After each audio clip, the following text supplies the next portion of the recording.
Hey everyone, Daniel from Twin Bytes with another tutorial for you. This time I'm going to show you about how to fix your computer if it doesn't want to turn on. And just a disclaimer that not all solutions will work for all situations, but this generally does for most. So the issue isn't that Windows won't boot, which is a little different because that would be an operating system issue possibly, or a hard drive issue.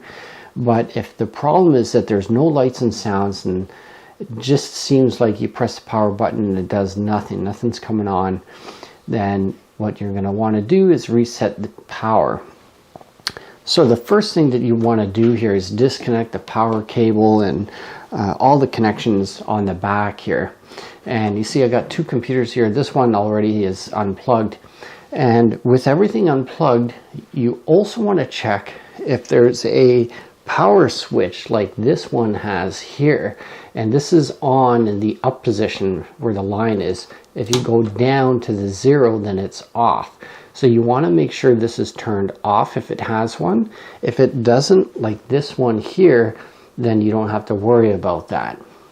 Once you have everything unplugged and the power switch turned off, if you have one at the back, then I would recommend pressing the power button a few times wherever your power button happens to be on this particular unit, and leave it sitting there completely unplugged for at least a half an hour.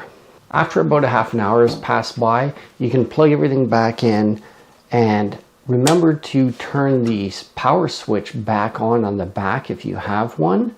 And it's going to take about 30 seconds to recognize that the power is plugged back in again before you hit the power button. So if you are too quick hitting the power button and nothing happens, that's because you didn't give it a chance to recognize that there's power flowing in. Well, once everything's plugged back in and the switch is on and you gave it a few seconds to catch up, hit the power button and everything should boot back up normally. If it doesn't, then there may be an issue with the power supply that might need to be replaced, or something else with the motherboard. And that's it for this tutorial. I hope you found it helpful. If you did, please do give it a thumbs up and consider subscribing for more. Thanks. See you in the next one. Bye for now.